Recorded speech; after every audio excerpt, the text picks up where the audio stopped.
Good day, everyone. This is Lewie talking to you. I'm driving down the road, so I got to be careful how I do this. So that's why you're sitting at that angle again. The thing is I watched the Democratic debate, okay? And what a waste of time that was.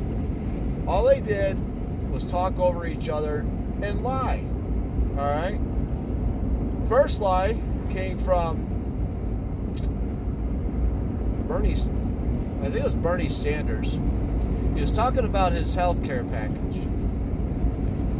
He tried to claim, and I heard it, I know I heard it, but he tried to claim that his plan for health care costing federal government $450 billion with a B dollars a year.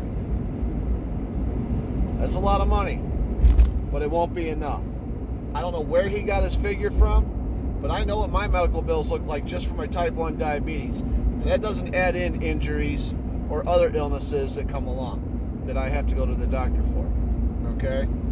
It's that simple. There is no way the average person medical bills, every average person's medical bills will add up to $450 billion a year. It's going to be a whole lot more. Okay? Simple as that. It's going to be a lot more. The second lie I want to talk about is, I can't remember who it was, but they said that our federal budget's like $3.5 trillion. First off, I know it's more than that. Secondly, they said, or no, I'm sorry, I'm wrong. They said our federal budget was $4 trillion and our revenue was $3.5 trillion. I know it's more than that. But then they turned around and said that, this was Michael Bloomberg, as a matter of fact, was talking about it. And then said that we go $30 trillion in debt every year. What is up with that boy? There is no way we go $30 trillion. I wish I knew the exact number. I don't. But the thing is, our budget is higher than that. Our revenue is higher than that. It is less than our revenue or our budget. But the thing is when Obama was in charge, he had our deficit go from 10 trillion to 20 trillion in his 2 terms, 8 years, okay? He doubled it. Trump has been in charge, and he's added around 2 trillion in his 4 years. That's a big difference. 5 trillion in 4 years, 2 trillion in 4 years. Still a lot of money, I know, and I don't like the fact that we've got a deficit, and I don't like the fact that we're not paying any of it off. But I'd rather see 2 trillion added to it than 5 trillion. I'd rather see 4 trillion in 8 years than 10 trillion. It makes a big difference. And the big thing is that the Democrats would quit blocking everything that our president's trying to do. He might be able to get it set up so that he won't get the debt paid off, but he might be able to get it set up so that all the presidents after him will be able to get it paid off. I'm figuring in 20, 30 years, we might be able to get all that money paid back so that there is no debt. The other lie came out was with Joe Biden. Joe Biden was talking about gun violence.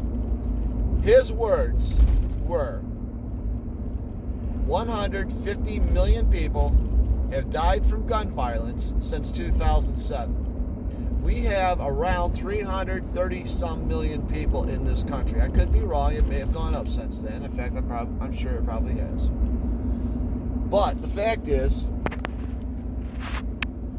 that there's no way 150 million people died since 2007. Now let's look at the facts and figures here. All right. Now I'm not saying that the numbers I'm giving you are good. They're not good. I don't like anyone dying from gun violence. But if you add in gun violence, suicides, accidental shootings, I won't doubt that for both, and also add in injuries, because some people get shot and they don't die.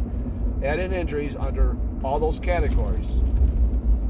I bet it doesn't come up to 20,000 a year. Okay?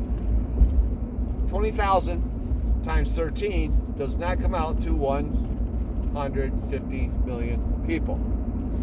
Do the math. I'm not going to do it for you. Do the math. Okay?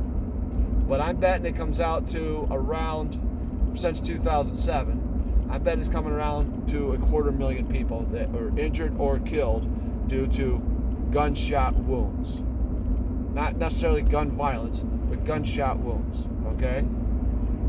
And that I bet in that I'm including the police shootings that, where the police were shot or they shot someone. I'm including all that.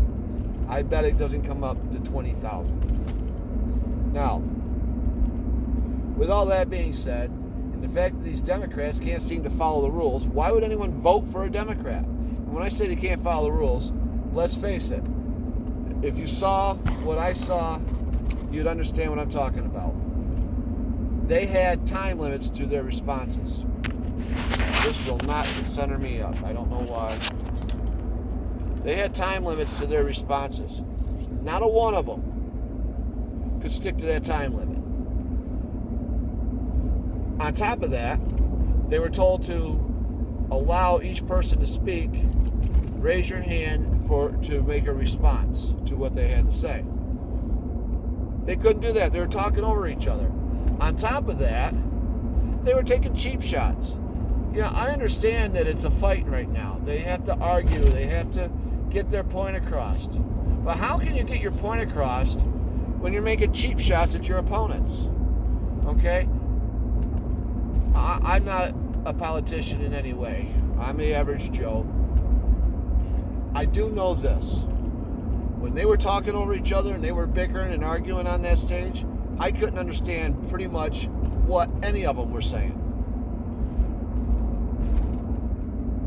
If I can't understand, and I'm trying, what about those who aren't trying to understand? They're just sitting there looking at it like, what in the world's going on? How can anyone make a decision based on actual facts when they're lying and they're talking over each other? If you can't hear the facts, you can't make a factual decision. Okay? That's what voting's about. Making a decision as to who that's running has the ability to get the job done. If you can't understand what's being said, or if you're the guy you're looking at or woman that you're looking at to be the presidential candidate is spending all their time taking cheap shots, how are they getting their policies out? And if they can't get their policies out, they can't get their ideas across, how can you make a decision? Voting's about making decisions. It's not a popularity contest. I'm sorry. I don't care who you are. I don't care what background you come from. You can't choose Joe Schmo just because you know his name. You got to go by what his platform is. You got to go by what his ideas are. You got to go by actual facts. You can't get the actual facts. You can't vote for the person because you don't know what they are. They could run this country into the ground like Obama did. Obama was won because of popularity. He did not run on his ideas. He didn't get voted in because of his ideas. He got voted in because he was, quote-unquote, black, and Democrats felt sorry for him. I never voted for Obama, I'm glad to say. Unfortunately, the individuals I did vote for were not all that great either. But the fact is, we've got a good president. He had good ideas. He's instituted those ideas. He's kept his promises. He's the man for the job. And unfortunately, he can only run 2 terms. But, hey, at least he's getting what he can done. All right, I've given up enough of your time. I've taken up enough of your time, rather. I will talk to you later.